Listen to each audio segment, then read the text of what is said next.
Patay ang isang lalaki matapos hampasin ang kanyang kapatid sa ulo po yan sa Kabukcagayan o Kabukgayan, Biliran.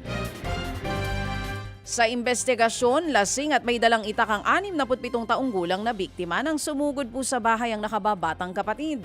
Lasing din pala po ang kapatid na pinukpok ng kahoy sa ulo ang kanyang kuya.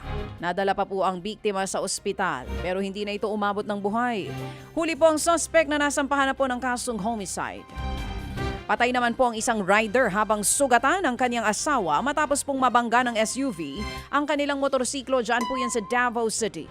Nagliyab ang motorsiklo ng mga biktima matapos po ang disgrasya.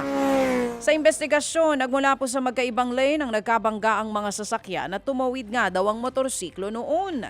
Ayon po sa pulisya, posibleng hindi natansya ng SUV ang bilis nito. Hindi na nagsampa ng reklamo mga biktima laban po sa driver ng SUV. Nangako naman po ang driver na sasagutin ang lahat ng gastusin sa ospital at maging ang pagpapalibing sa biktima. Sumuko naman po sa mga pulis ang 4 na sangkot sa illegal na drug race na ikinamatay po ng 2 tao sa Davao City. Umamin sila na kasama nga sila sa karera at humingi po ng tawad sa pamilya ng mga nasawi. Kinuhaan na sila ng salaysay at pinag-aaralan kung ano ang posibleng kaharaping reklamo. Lunes po ng madaling araw nang mangyaring disgrasya sa National Highway sa Barangay Katalunan, Pequeño.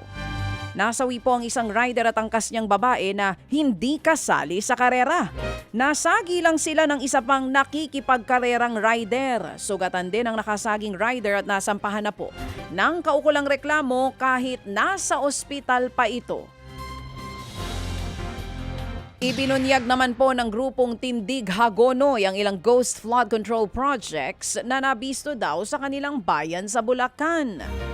Ayon kay Tindig Hagonoy Chairman Renato de la Cruz, nasa 42 flood control projects daw ang sinabi ng munisipyo na itinayo sa Hagonoy.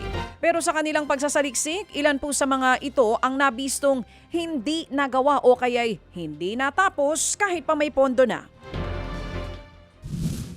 Meron po silang ginawang proyekto, hindi po nila tinapos yung, wala pa po sa kalahati, kapraso lang po yung ginawa. 77 million po mahigit yung yung pondo nito. Opo. Budget nito na na-release na. Yung dalawa po kasi yan, dalawa magkabilang panig nung ilog. Yung pong isa, talaga pong walang ginawa. 77 million din po ang budget nun. Opo. Wala po Sige. talagang nilagay kahit isang pirasong structure.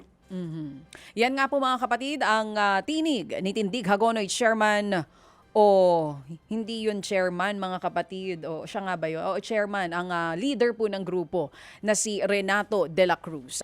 Mga kapatid, patuloy po kayong tumutok sa 105.9 True FM para sa totoong balita, impormasyon, music and entertainment. Mag-subscribe sa aming YouTube channel at podcast at sundan nyo kami sa Facebook, Instagram, X at TikTok sa True Network PH. Bisitahin din po ang aming official website, truefm.ph.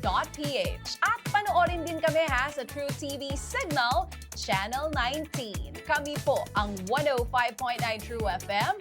Laging true sa'yo, kapatid.